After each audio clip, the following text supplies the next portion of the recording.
Hello friends, मैं हूं सुशील कुमार और मैं आपका हमारे इस यूट्यूब चैनल पर स्वागत करता हूं। कल हमने राजस्थान ज्योग्राफी से संबंधित एक महत्वपूर्ण टॉपिक के कुछ प्रश्नों को हल करा था। उसी कड़ी में आज हम एक नए टॉपिक को ले रहे हैं और इसमें ऐसे प्रश्नों को संकलित किया है जो विभिन्न परीक्षाओं में या तो पूछे जा चुके या पूछे जा सकते हैं। आज का हमारा टॉपिक है राजस्थान की जलवायु। देखिए, पहला प्रश्न है, जलवायु की दृष्टि से अधिकांशतः राजस्थान राज्य जो है वो किस में स्थित है। इसमें देखिए, पहला ऑप्शन दे रखा उष्णकटिबंध, दूसरा दे रखा उपोष्णकटिबंध, शीतकटिबंध और शीतोष्णकटिबंध। हमें ज्ञात है कि जो राजस्थान है वो कर्क रेखा से ऊपर की तरफ स्थित है। कर्क रेखा से नीचे उष्णकटिबंध होता है और ऊपर की तरफ शीतोष्ण कटिबंध होता है, तो उस हिसाब से शीतोष्ण कटिबंध होना चाहिए। लेकिन राजस्थान की जो जलवायु है उसका विशेष प्रकार है और वो है उपोष्ण कटिबंध, तो इसका उत्तर होगा 2 उपोष्ण कटिबंध। दूसरा प्रश्न देखिए, राजस्थान का प्रसिद्ध रणथंभौर अभयारण्य केवलादेव अभयारण्य जो है वो किस जलवायु क्षेत्र में स्थित है। देखिए, रणथंभौर जो अभयारण्य है वो कौन से जिले में स्थित है, हमें पता है सवाई माधोपुर। और केवलादेव गणा पक्षी विहार अभयारण्य जो है वो है भरतपुर में।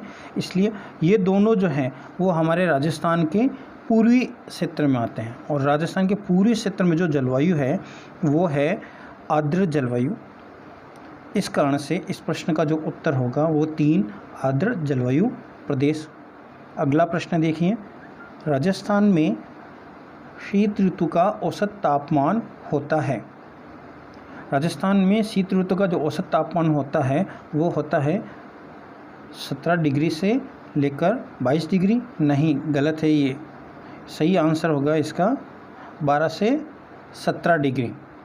देखिए, राजस्थान में ग्रीष्म ऋतु का जो औसत तापमान होता है वो होता है 38 डिग्री सेंटीग्रेड और जो शीत ऋतु का जो औसत तापमान होता है वो होता है 12 से 17 डिग्री।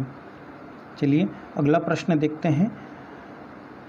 DA-W जलवायु पाई जाती है। यह जो जलवायु का जो प्रकार दिया गया है ये थॉर्नवेट की जलवायु का एक विशेष प्रकार दिया गया है। राजस्थान की जलवायु प्रदेशों को कोपेन और थॉर्नवेट ने अलग अलग जलवायु प्रदेशों में बांटा है।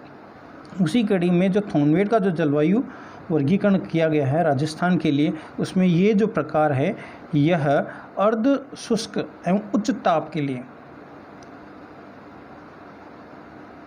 अर्ध शुष्क व उच्च ताप के लिए है, क्योंकि इसमें जो ये डी शब्द का प्रयोग किया गया है वो अर्धशुष्क जलवायु के लिए और A- उच्च ताप के लिए प्रयुक्त किया गया है और जो W है यह शीत शुष्क के लिए प्रयुक्त किया गया है, विंटर ड्राई। इसलिए ये जो जलवायु का जो प्रकार है यह बूंदी सवाई माधोपुर क्षेत्र के लिए होगा। यह राजस्थान के कौन से क्षेत्र में आ गया, ये आ गया हमारे दक्षिण पूर्वी क्षेत्र।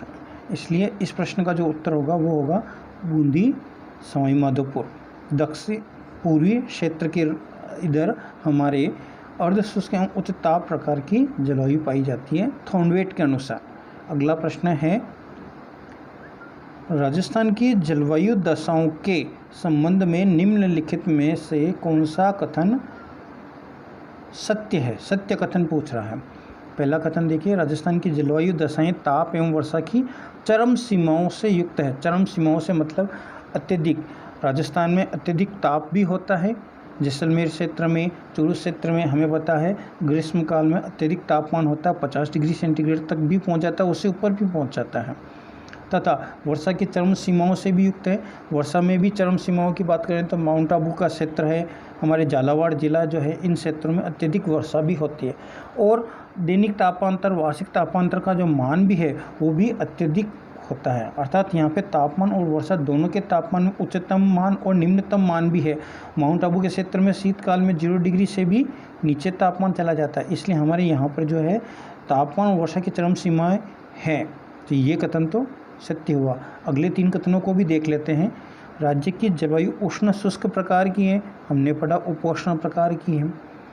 राजस्थान में वर्षा की मात्रा दक्षिण पूर्व से दक्षिण पूर्व की बात करें हमें, तो दक्षिण पूर्व इस तरफ से, दक्षिण पूर्व से उत्तर पश्चिम की ओर बढ़ती जाती है नहीं। राजस्थान में हमें पता कि जो राजस्थान का जो दक्षिण पूर्वी क्षेत्र है, झालावाड़ का जो क्षेत्र है, यहाँ पर अत्यधिक वर्षा होती है। और उत्तर पश्चिम की तरफ चले जाएँ तो जैसलमेर, बीकानेर, इस तरफ राजस्थान में वर्षा बहुत कम होती है। तो इस हिसाब से तो इस तरफ बढ़ने पर वर्षा का मान घटना चाहिए था, लेकिन इस कथन में तो बोल रहा है कि बढ़ती है, जो कि गलत है।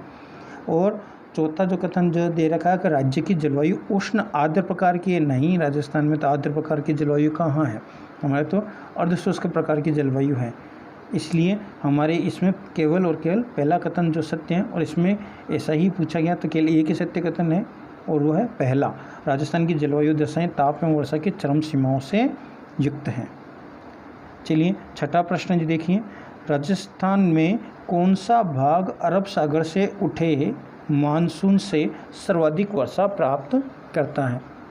राजस्थान में जो वर्षा होती है वो दक्षिण पश्चिमी मानसून से होती है। कौन से मानसून से?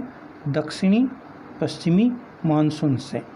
ठीक है, इस मानसून की दो शाखाएं होती है, जो हम बोलते हैं कि एक तो अरब सागर से और एक बंगाल की खाड़ी से, या तो दक्षिण पश्चिम से है। इसकी दो शाखाएं होती हैं, एक अरब सागर और एक बंगाल की खाड़ी से।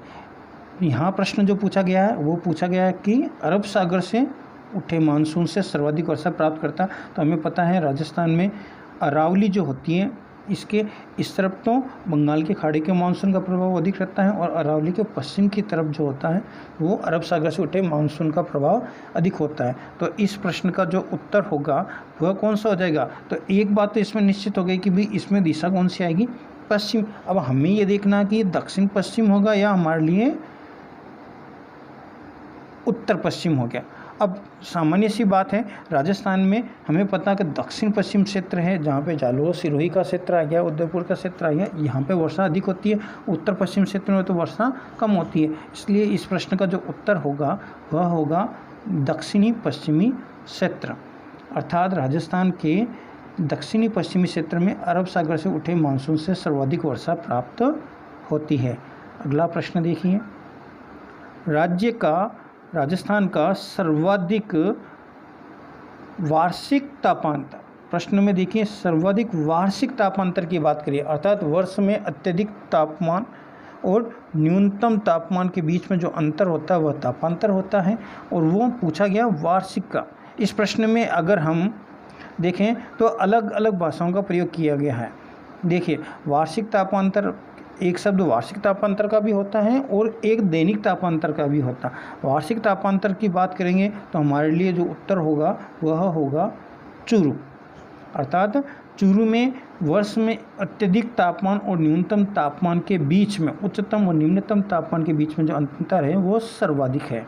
हमें ही पता है चूरू में 52 डिग्री 53 डिग्री तक भी तापमान पहुंच जाता है, और न्यूनतम तापमान भी 0 डिग्री से लेकर 5 डिग्री के आसपास में पहुंच जाता है। इसलिए यहाँ पर वार्षिक तापांतर जो है वो सर्वाधिक है। अगर यह प्रश्न इस तरीके से होता कि राजस्थान में दैनिक तापांतर में सर्वाधिक किस में होता है, तो दैनिक तापांतर वाला जिला जो हो जाएगा वो हो जाएगा हमारे जैसलमेर। जैसलमेर में दैनिक तापांतर होगा, जैसलमेर में तो दैनिक तापांतर।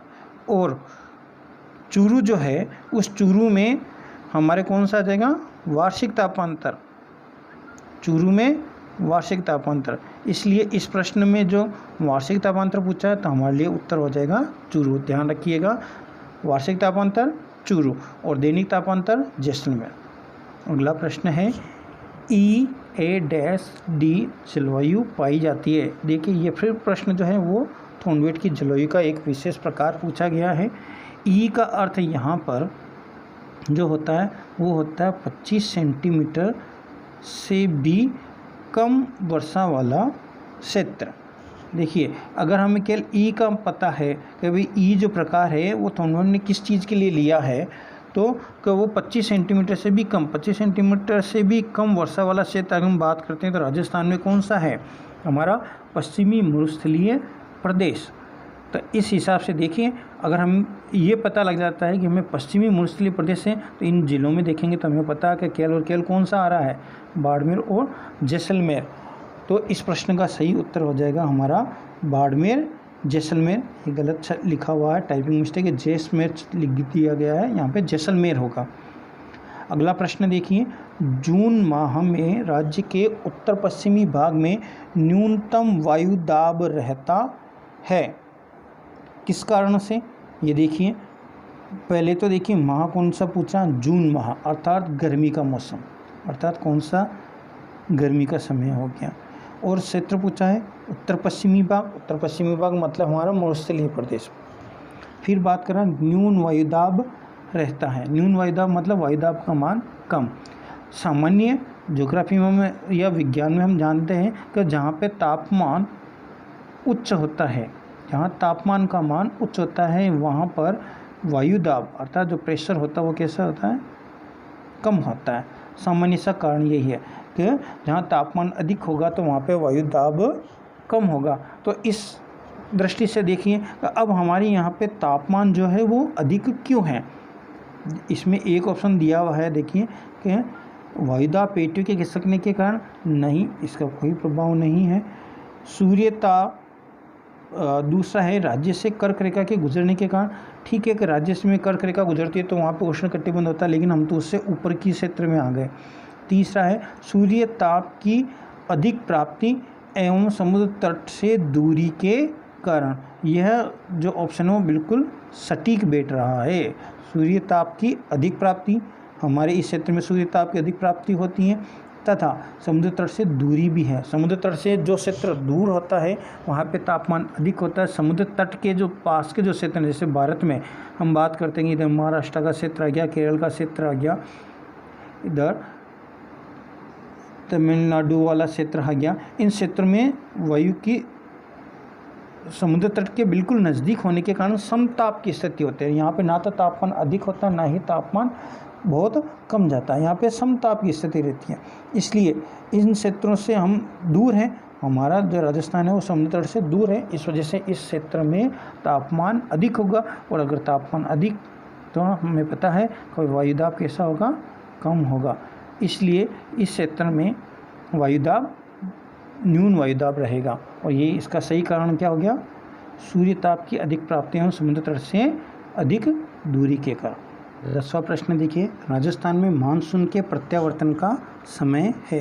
राजस्थान में मानसून का प्रत्यावर्तन का अर्थ समझें तो मानसून के प्रत्यावर्तन का अर्थ था मानसून का लौटना। और राजस्थान में जो मानसून प्रवेश करता है वो जून माह में प्रवेश करता है, इसलिए ये तो उत्तर होने से रहा, जून में तो प्रवेश करता है। लौटने का जो इसका समय जो होता है वह होता है अक्टूबर और मध्य नवंबर में। राजस्थान में अक्टूबर और मध्य नवंबर तक मानसून वापस लौटने लग जाता है। और उस भारत में हमें पता है सबसे लास्ट में अंत में जो पहुंचता है वो कहाँ से गुजरता है, तमिलनाडु क्षेत्र में। और उस समय भारत में लौटते मानसून से सर्वाधिक वर्षा जो होती है वो तमिलनाडु क्षेत्र में ही होती है। तो इस प्रश्न का उत्तर क्या हो गया, अक्टूबर और मध्य नवंबर। अगला प्रश्न देखिए, राजस्थान में भारतीय मौसम विभाग की वेधशाला कहाँ स्थित है।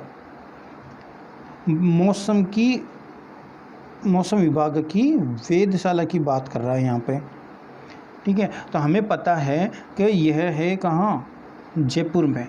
अब छोटी सी बात कि भारतीय मौसम विभाग जो है ये कौन से मंत्रालय के अंतर्गत कार्य करता है, तो ये भारत सरकार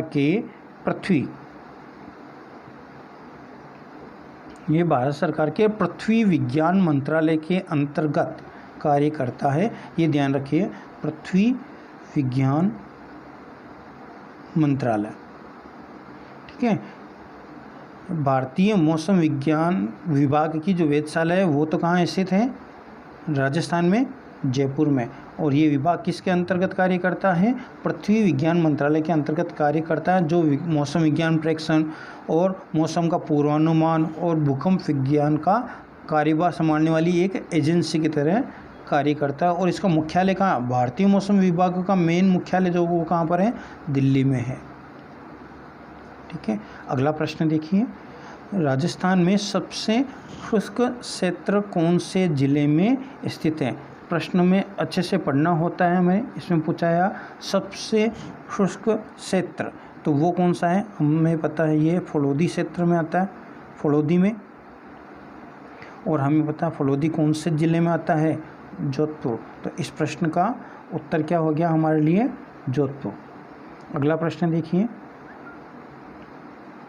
पश्चिमी विक्षोभों जिनमें शीतकाल में राजस्थान में मावठ होती है का संबंध है। इस प्रश्न में सीधा सा अर्थ कई बार ये भी पूछा जाता है कि मावठ का अर्थ क्या है, तो शीतकाल में होने वाली वर्षा। और ऐसा भी पूछा जाता है कि भाई राजस्थान में जो शीतकाल में वर्षा होती है वो किसकी वजह से होती है, तो पश्चिमी विक्षोभों की वजह से होती है। ठीक है, अब इसमें पूछा गया इसका संबंध किस क्षेत्र से है। विद्यार्थी अगर जल्दबाजी में इस प्रश्न को पढ़ लेते हैं और पहला ऑप्शन पढ़ते हैं तो भूमध्य रेखीय क्षेत्र से पढ़ते हैं और उनको भूमध्य शब्द दिखता है और वो उसको टिक करके आगे बढ़ जाते हैं, जबकि ये क्या है, गलत है। इसमें भूमध्य रेखीय शब्द का प्रयोग किया गया, जबकि हमें पता है कि जो ये पश्चिमी विक्षोभ जो उत्पन्न होते हैं वह भूमध्य सागरीय क्षेत्र से, ये उत्पन्न कहाँ से होते हैं, भूमध्य सागर से उत्पन्न होते हैं। तो इसलिए प्रश्न को हल करते समय हमें चारों ऑप्शनों को भी पढ़ना अनिवार्य होता है। अगर हम पहला ऑप्शन पढ़ें भूमध्य रेखीय क्षेत्र और हमें जल्दबाजी में हम इसको हल कर लें और भूमध्य रेखीय को अटेम्प्ट करके आगे बढ़ जाते हैं तो ये हमारे लिए गलत हो जाता। अब हम बाकी तीनों ऑप्शनों को भी पढ़ते हैं। भूमध्य रेखीय क्षेत्र तो हमें पता लग गया ये गलत है। अरब की खाड़ी नहीं, अटलांटिक महासागर नहीं, इसका सही उत्तर तो कौन सा होता है, भूमध्य सागरीय क्षेत्र से ये पश्चिमी विक्षोभ उत्पन्न होते हैं। तो ये तीनों ऑप्शन ही हमारे पास में नहीं है, तो इसका सही आंसर क्या चला जाएगा, इनमें से कोई नहीं। और सही आंसर क्या है, भूमध्य सागरीय क्षेत्र है, इसी जगह से ये पश्चिमी विक्षोभ उत्पन्न होते हैं। अगला प्रश्न, 1000 मिलीबार की समदाब रेखाएं जुलाई माह में किस क्षेत्र से गुजरती हैं। देखिए इसमें पहले तो एक शब्द दे रखा है 1000 मिलीबार। मिलीबार क्या है, वायुदाब को मापने की एक इकाई है। ठीक है, फिर समदाब रेखा शब्द यूज किया गया। समदाब रेखा का अर्थ क्या हुआ, इस शब्द में ही इसका अर्थ छुपा हुआ है, सम और दाब अर्थात समान दाब। तो और एक रेखा तो इस रेखा का अर्थ क्या हुआ कि हम जो मानचित्र होता है हमारा, उस मानचित्र पर समान दाब वाले स्थलों को मिलाने वाली जो रेखा होती है उसे हम बोलते हैं समदाब रेखा। और ये पूछ रहा है जुलाई माह में, और वो भी दाब कौन सा है, 1000 मिलीबार। ये प्रश्न सीधा सीधा कई बार पूछा गया है।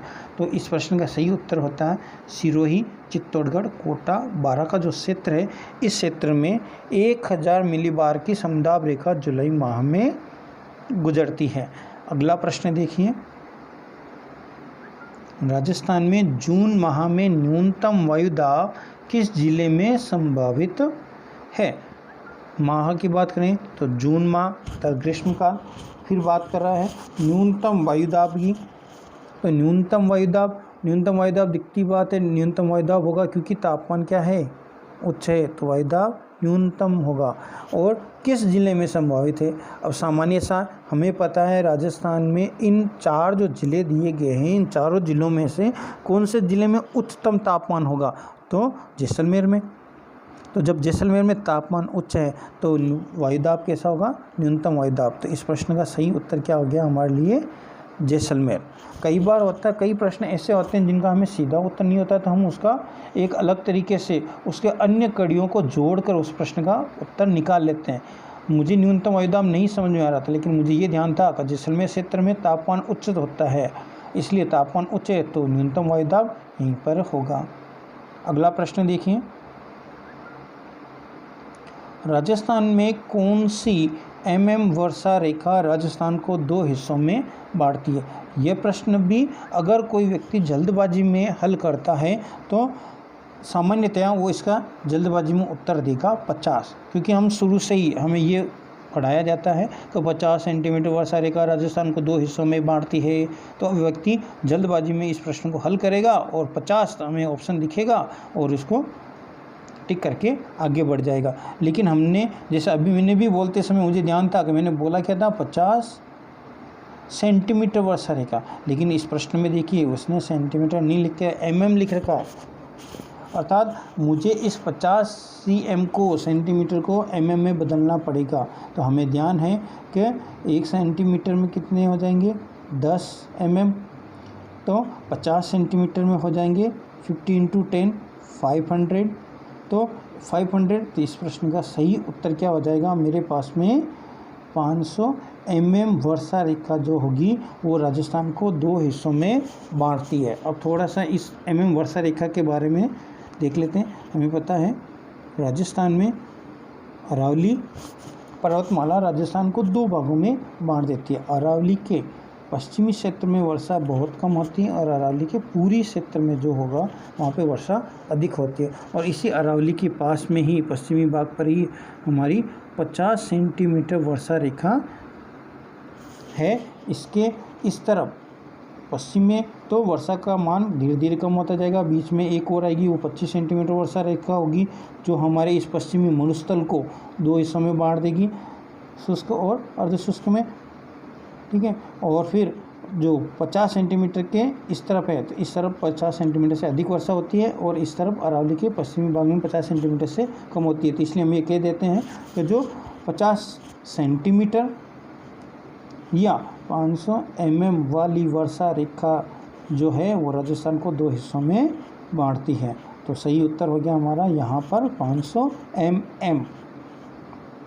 चलिए अगला प्रश्न है, कोपेन द्वारा प्रस्तुत जलवायु प्रदेशों में से राजस्थान में कौन सा सम्मिलित नहीं है। देखिए पहले 2 जो प्रश्न जो थे वो थे थॉर्नवेट के, और यहाँ पे जो प्रश्न दिया गया है कोपेन के द्वारा प्रस्तुत जलवायु प्रदेश, ठीक है। तो देखिए कोपेन ने राजस्थान के जलवायु प्रदेशों को 4 हिस्सों में बांटा था। उनमें अगर मैं बात करूं राजस्थान के नक्शे के रूप में तो पश्चिमी भाग में जो यहाँ पर जो था वो था BWHW।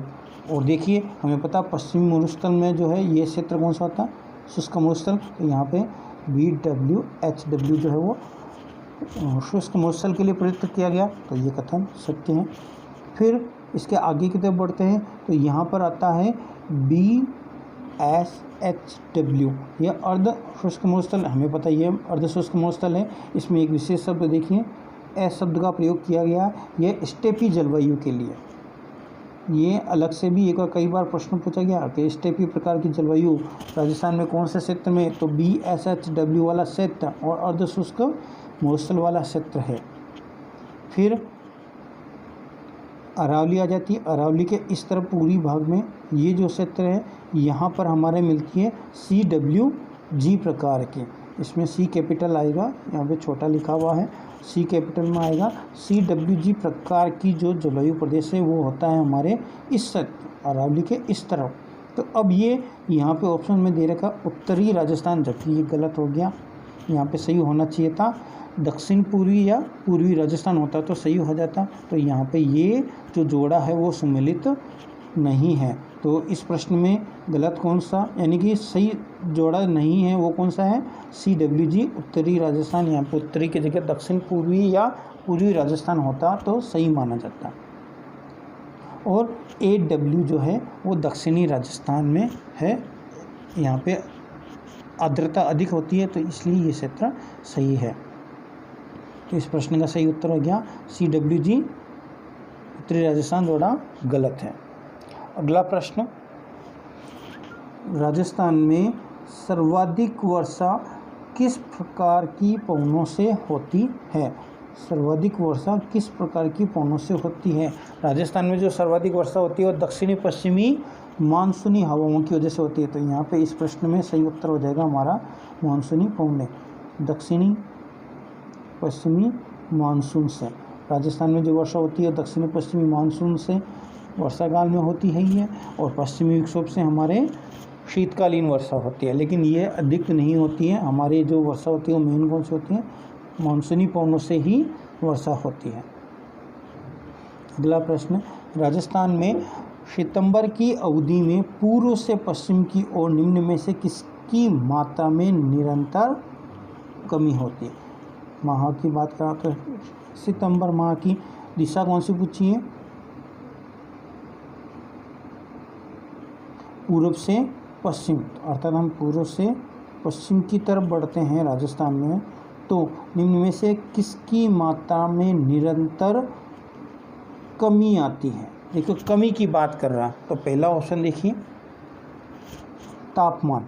हमें पता है कि भले सितंबर माह हो या जून माह हो, पश्चिमी मरुस्थल जो है इसमें तापमान कैसा होता है, अधिक होता है, और इस क्षेत्र में तापमान कम होता है। तो तापमान इधर से इधर आते समय तो कम होने से ही रहा, इसलिए ये तो होगा नहीं। दूसरे बात करते हैं तो वर्षा की बात करते हैं, तो हमें पता है हाँ, यहाँ पे जैसे जैसे हम पूरब से पश्चिम की ओर चलते हैं तो वर्षा में क्या होती जाएगी, धीरे धीरे कमी होती जाएगी। यहाँ पे लौटते मानसून से फिर भी वर्षा होगी, तो इस तरफ वर्षा नहीं होगी। तो पूरब से पश्चिम की ओर जाते समय वर्षा में निरंतर क्या आती जाएगी, कमी आती जाएगी। तो इस प्रश्न में एक वर्षा तो होगी। शुष्कता नहीं, शुष्कता क्यों नहीं होगी, क्योंकि पश्चिम की तरफ जाएं तो शुष्कता बढ़ती है, और हमारा पूर्वी राजस्थान तो वहाँ पे शुष्कता कम, आर्द्रता अधिक होती है, इसलिए इस प्रश्न में सही उत्तर हो जाएगा हमारा वर्षा। अर्थात पूरब से पश्चिम की ओर जब हम बढ़ेंगे तो हमारे वर्षा की मात्रा में निरंतर क्या आती जाएगी भाई, कमी होती जाएगी। अंतिम प्रश्न की तरफ बढ़ते हैं। राजस्थान में मई जून महीनों में उत्पन्न होने वाली धूल भरी आंधियों के लिए उत्तरदायी है। मई जून महीनों की बात की जा रही है, ग्रीष्मकाल और धूल भरी आंधियाँ। हमें पता है राजस्थान में पश्चिमी मरुस्थलीय क्षेत्र में धूल भरी आंधियाँ आती है। देखिए मई जून महीना है तो तापमान कैसा होगा, अधिक। तो उच्च तापमान होता है तो उस क्षेत्र में जो धरातल है वो भी कैसा हो जाएगा, अधिक गर्म होगा। जब धरातल गर्म होगा तो उसके आसपास की जो वायु है उसका धरातल अपना तापमान वायु में क्या करेगा, स्थानांतरित करेगा, तो उसकी जो वायु है वो भी कैसे हो जाएगी, गर्म हो जाएगी।